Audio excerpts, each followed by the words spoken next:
They're catching up. They're catching up, man. They're catching up. Arsenal are catching up. Almost, man. Almost. But you know what they say? Almost is never good enough. It's never good enough. You know what I mean? If you almost got there, you never got there. You see what I'm saying? Nobody ain't going to remember that almost. You have to do it. You got to beat, you got to beat the team that has been stopping you from winning the title for the last 2 seasons. Almost is not enough.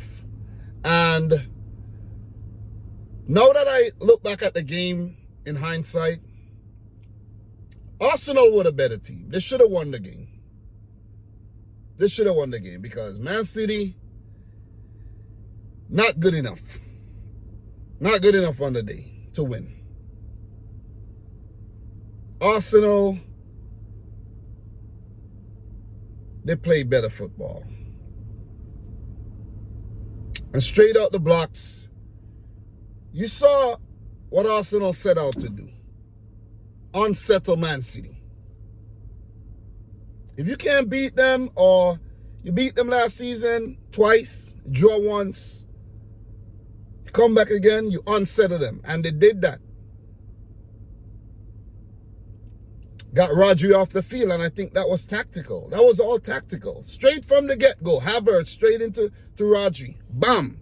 You see what I mean? And I got to say, Michael Oliver didn't handle the game well enough. You see what I mean? He wasn't consistent enough in terms of his decision-making, and, he wasn't consistent enough. He did not manage the game well, in my opinion. But I'm happy for the result. I'm relieved. I'm literally relieved. I was at work. I'm heading to the parking lot to get to my car. So I jumped on a bus, and on the way over here, I stopped on the Sky Bridge. And I'm just freaking watching the game. I'm like, look at me. Just watching the game tensely, hoping that City could equalize or even go ahead after equalizing. And it's crazy that when we did equalize, and if you don't know, City is my team. When we did equalize, my phone died.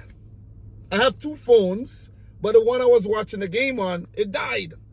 And the same time the shot was taken and the rebound came out, I'm like, oh no, the phone cut off. I'm like, oh man, I hope we do score. So when I used this phone to start watching the game again, I saw 2-2 and a whole bunch of drama on the field. I'm like, yes, thank God. Relief. But all credit goes to Arsenal, though. They were worthy opponents on the day. Definitely.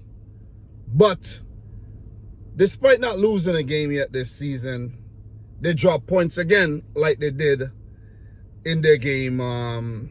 That was against Brighton. Was it against Brighton that Arsenal dropped points?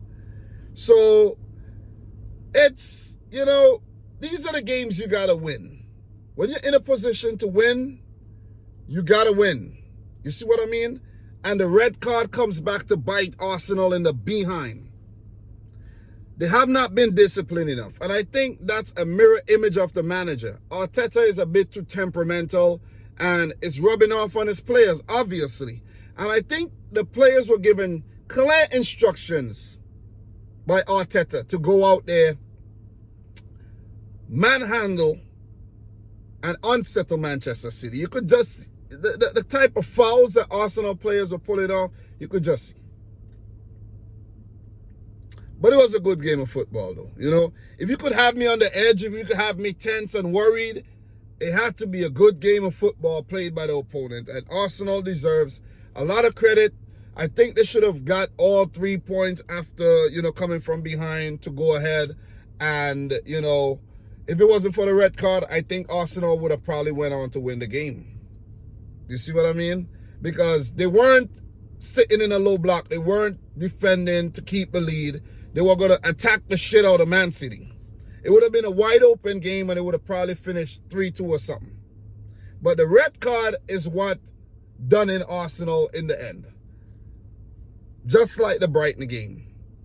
And it's a similar red card, not a similar, identical red card that Declan Rice got, Trossard received for delaying the restart of the game. So just to, we're going to run through all the fixtures right now. But I just wanted to react to that game because it was a fresh game, just finished. Erling Haaland in the 9th minute, set up by Savinho, sliced apart the Arsenal defense. That was a brilliant, shimmy away from the touchline, going in field and seeing the space, catching Gabriel and Saliba off guard to, set up Erling Haaland. Really good goal. 10th goal this season. I think that's a 100 goal for the club as well. And it's all sorts of record that Erling Haaland's been breaking. So, Ricardo Calafiori in the 22nd minute, that was a controversial goal where Arsenal stole about 8 yards, I think, from the free kick. And it was very controversial in the sense that the players were protesting and, remonstrating and trying to, get it overturned. But the goal stood. But it was a really good strike by Calafiori, the Italian, making his first start for Arsenal in the Premier League. Arsenal, they had their tails up after coming back in the game. And after sending a few warning shots from set pieces through Gabriel, he scored. And no way, Man City should be conceding set piece goals like this from corners. Ederson completely blocked off. And when the strike came in from Saka, Gabriel basically just backed right into it and scored. And I was wondering why Man City wasn't actually implementing the same strategy against Raya when they were taking the corners. So it's baffling. You see what I'm saying? It's really baffling. Mind-boggling stuff. So 2-1 to Arsenal. Trossard gets sent off in first half extra time for being dumb, basically. Let me put it out there. Just being stupid. Because if you're already on a yellow card, why are you doing just like Declan Rice? And it came back to haunt the team.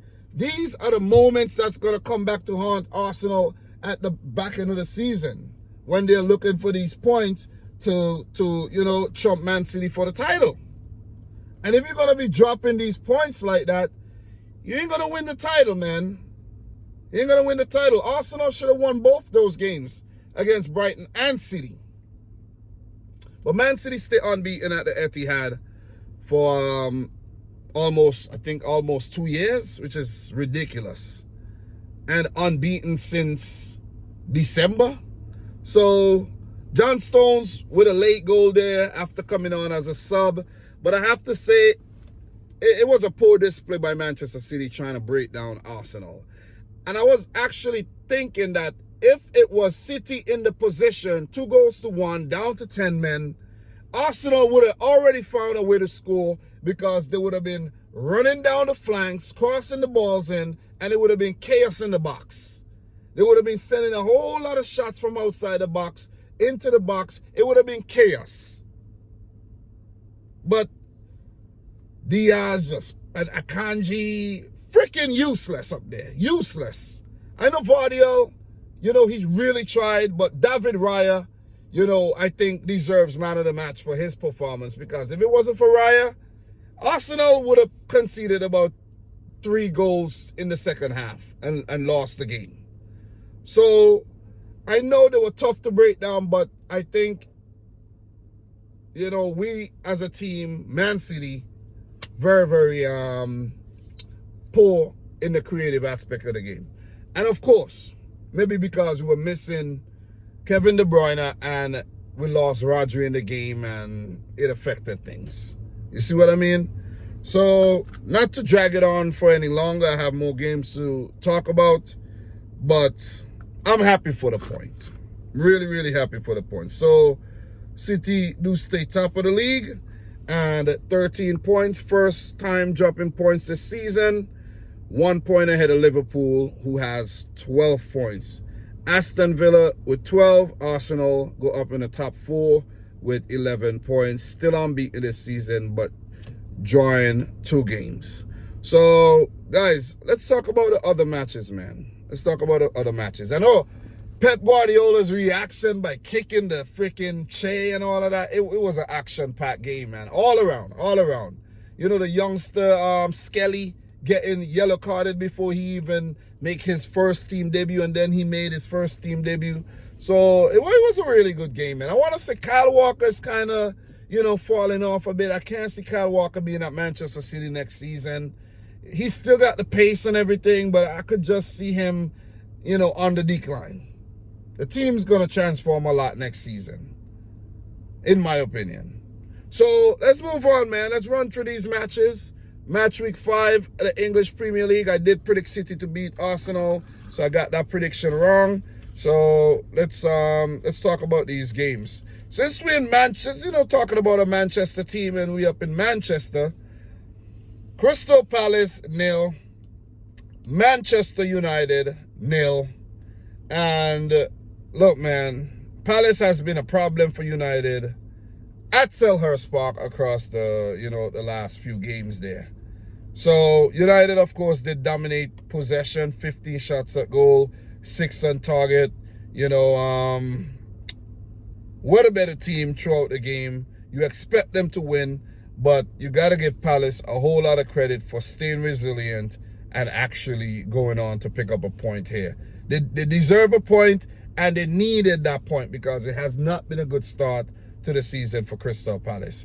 For Manchester United, I think this is another low for them, in that this is a team that they should be beating. Yeah, you got to be beating Palace, especially if you want to be, you know, competing with the Arsenals, the Liverpools, and let's say the Aston Villas and the Manchester Cities. So not going to drag this on for too much longer, but Marcus Rashford, you know, was dropped. Rasmus Højlund back in the mix, you know. I can't remember everything from the game, but Man United, I think, probably unlucky not to get a goal in this game. So we're going to keep it moving, guys. Game today, did not watch this game, even though, you know, I could have. I had some other things doing at work. Brighton 2, Forest 2. Oh, by the way, I did predict Crystal Palace to beat United. Did not happen. Did not happen. I predicted a 2-1 win. Didn't happen. They picked up a point. I did predict, however, a 0-0 draw in the Brighton Forest game, and it ended in a 2-2 draw. So I did predict the result, you know, correctly. And Forest, who has started the season very well. Brighton, who has started the season very well. I think both teams are still unbeaten. Yep. Forest with same record, 3 draws and 2 wins. Solid start for both sides. Kudos to both teams. So Chris Wood, penalty in the 13th minute. Got to go watch the highlights for this game. Hinshelwood in the 42nd. Danny Welbeck in the 45th to come from behind, going ahead. And Sosa, Paraguayan, Roman Sosa, scoring in the 70th minute. I think he came off the bench. And Morgan Gibbs-White got sent off in the 83rd. I got to go check this out. So a point apiece for both teams who has started the season solidly. We are going to keep the thing going. Last week, I did make a mistake by not doing my match week 4 reaction, you know, right away. And nobody watched it, man. Nobody watched it. Nobody watched it. Thank you, guys. Thank you very much for watching that one. Appreciate it, man. Appreciate it. Appreciate it. But if you're here, you're probably here because City lost, Liverpool win. The Liverpool fans are going to come out, you know. Maybe the Chelsea fans are going to come, you know. So it is what it is, man. So 3 games down. Leicester 1, Everton 1. I did predict a 2-2 draw, so solid prediction there from your boy.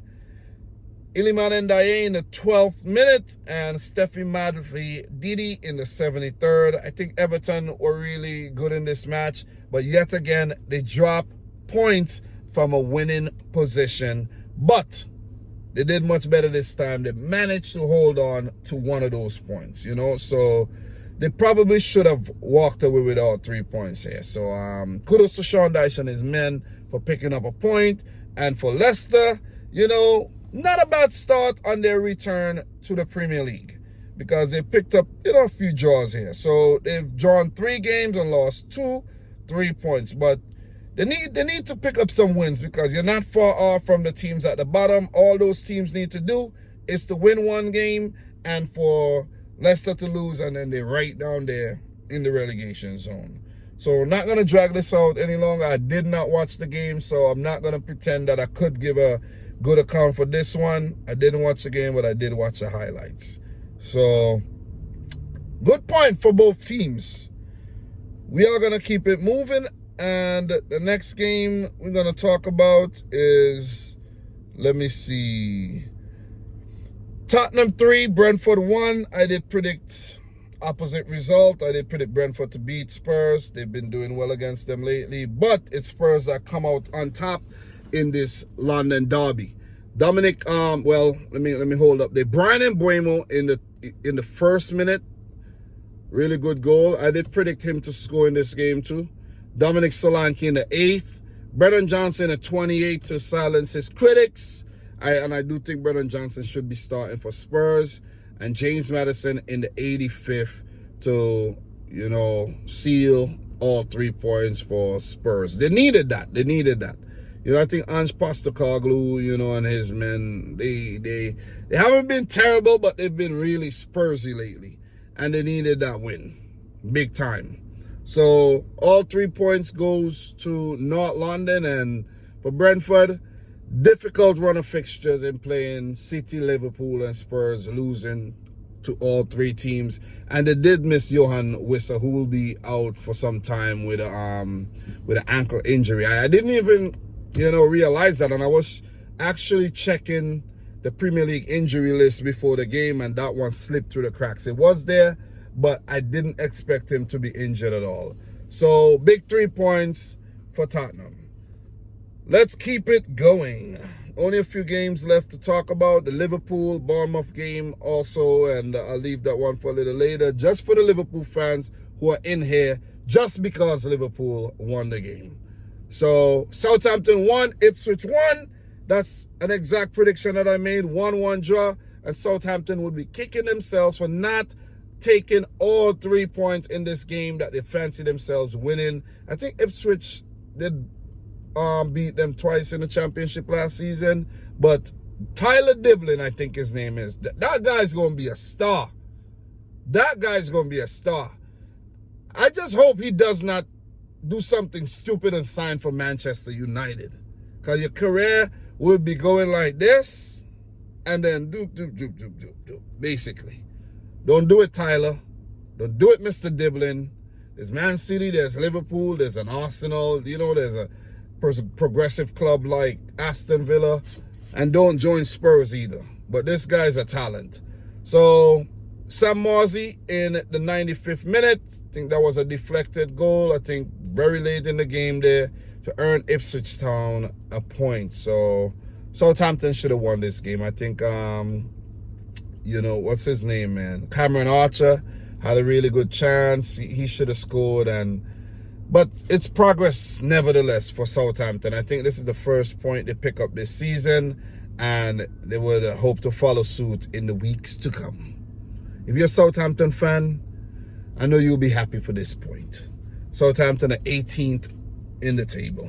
So we are going to keep it moving. Did not watch that game, so not going to elaborate any further. I'm going to keep it simple, guys. Just best to keep it simple, man.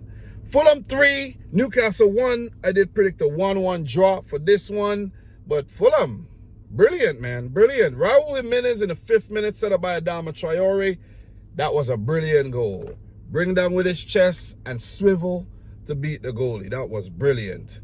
Emil Smith Rowe in the 22nd. That was a good team goal. Harvey Barnes pulled one back to continue his great run of form. And Reece Nelson, who moved away from another London club in Arsenal over to Fulham, is, he's thriving very, very well like Emil Smith Rowe, and put the nail in Newcastle's coffin. It's been a somewhat, so-so season for Newcastle, despite them picking up the points. They've not been themselves. And they need to pull things together. They need to get their act together and regain their composure. Let me just say that. Big 3 points for the Cottagers in Fulham. So, what else we got to talk about? West Ham, Chelsea, man. I did predict a 2-2 draw. Very ambitious of me to predict that result. Chelsea all 3 points, 3-0. It probably should have been 6-0. Chelsea were very wasteful on the breakaway. And Nicholas Jackson with a brace, 4th and 18th minute. And Cole Palmer in the 47th minute to rubber stamp the 3 points there for Chelsea. Cole Palmer, man, give this guy all the credit he deserves, because to go from Manchester City, where you are basically a bench player, come off the bench for minutes, to go into Chelsea to be their most important player, and for the money that they paid for him, maybe they should have, maybe he was worth 100 million. Man City, I think we set ourselves short there. I really think we did. I really think we did, man, because Caicedo and Enzo Fernandez ain't playing like 100 million, pound or euro players at all. But West Ham, they look really out of sorts. Lopetegui is still trying to figure out his best 11, still trying to figure out the best, approach. And they were played off the park. Really played off the park. It was just sad.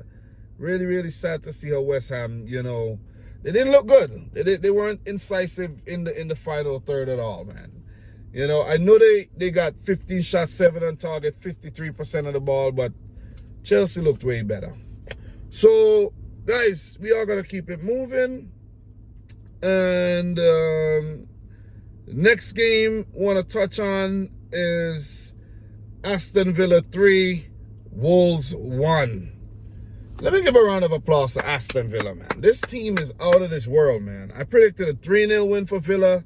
They went behind in the first, in the 25th minute. Brilliant goal by Matheus Cunha. But late in the second half, like 73rd minute goal by Ollie Watkins. A brilliant goal by Kanza. The ball over. And John Duran just keeps scoring them off the bench. That's his role. 3-1 to Unai Emery and Aston Villa. What a comeback, man. They just been brilliant. They've just been absolutely magnificent. Really good team to watch. Big up to Morgan Rogers, one of my favorite players in that team as well, man. So, all 3 points for Villa. Wolves are struggling. They're now at the bottom of the table with a solitary point. And to give up all 3 points from a very strong position is poor, man. Poor on their behalf. So, the last game that we're going to talk about, Liverpool 3, Bournemouth 0. Bournemouth has become a walkover for Liverpool, man. That 9-0 drubbing, it's just been a, easy 3 points that's up for grabs for Liverpool. Luis Diaz, swashbuckling Colombian winger, 26th and 28th minute. And Darwin Núñez in the 37th minute. Salah had a bunch of chances, didn't do anything with them. He looked a bit out of sorts in the game. And, Szoboszlai was a bit so-so. He was taken off. But it was a very solid performance by Liverpool after the one that they put on against AC Milan. So, after losing to Forest, they didn't look too good in that Forest game. Slot went back to the drawing board and, turned out 2 very, very good performances there. So, clean sheet, is a good, always a positive for any defense. And to put 3 in the back of the net means that the front 3 are clicking. Darwin Núñez did start this game ahead of Jota. And let me just check the lineup here. I'm not a Liverpool expert, so I'm not like, Jota was on the bench, unused substitute. Chiesa came off the bench along with Jones and Gakpo. But it was a much more polished performance by Liverpool than the one displayed against Forest. Ryan Gravenberch and McAllister, they're forming a really good partnership in the middle there. And, of course, the defense of Liverpool, formidable. Kelleher in goal, I must say. I have to give Kelleher a lot of credit, man. Anytime he deputizes for Alisson, he does a really, really, really good job. Bournemouth I think they had a few goals. From what I could recall, Semenyo's goal was chalked off. I think there was another instance, I can't quite remember. But it wasn't a terrible performance by Bournemouth. But make a few mistakes, a few turnovers, Liverpool are going to punish you. You see what I mean? So, well-deserved 3 points for the Reds. For Bournemouth, I don't think they will be kicking themselves too much because it's Liverpool you're coming up against. You see what I mean? So, positive for the Reds. They stay very close to Manchester City, and they will be looking to remain right there or ahead as the season progresses. So, guys, we do have EFL Cup matches coming up next week. Let me just bring that up really quick. EFL matches coming up next week, and we have Walsall playing Leicester City. Well, let me just run back the fixtures. Walsall, Leicester City, Tuesday. Man City, Watford on Tuesday. AFC Wimbledon, Newcastle. Chelsea versus Borough. Wickham versus Aston Villa. And all those games on Tuesday, while the Wednesday matches are Arsenal, Bolton, and Liverpool versus West Ham. In terms of the next Premier League matches, guys, I really don't know what's coming up. I'm just, this is me. I don't know. I know City's playing Newcastle, so that's about it. But in next week's games, Newcastle, Man City up in Tyneside. Early game on Saturday. Chelsea, Brighton, that's going to be a good one. Brentford, West Ham, another London derby there. Everton, Crystal Palace is going to be a good one. Arsenal, Leicester. This is not the Leicester of old, so Arsenal should walk away with 3 points. Forest, Fulham will be a good one because both teams started off the season well. Wolves, Liverpool. Wolves not in good nick. Ipswich, Aston Villa. Villa will be, licking their chops for this one. Man United versus Spurs. That's a big one coming up. And Bournemouth, Southampton in that derby. So, yeah. I think Areola, the manager, got sent off, so he won't be on the touchline for this one. But another week of juicy fixtures coming up, and I can't wait. But guys, I'm your boy Dom. Thanks for watching yet another one. It's not as long as last week's roundup. I think I need to do the roundups, and do them quickly and not go too much into detail. And just, be a reaction style video instead of more of a, go down rabbit holes and all of that. Shouldn't be doing any of that. But thanks a lot for watching. Like the video if you haven't yet done so. Subscribe if you're new. Let me know if any major talking points missed down below. I'm not perfect, man. I'm not perfect. This is just straight off the top, raw and uncut, the way you like it. Guys, I'm your boy Dom. Subscribe if you're new. Like the video if you haven't yet done so. Like I said before, I know I'm repeating myself. And until next time, from your boy Dominic, this is Dominic Rich FC. Peace out. Rich Squad. Peace.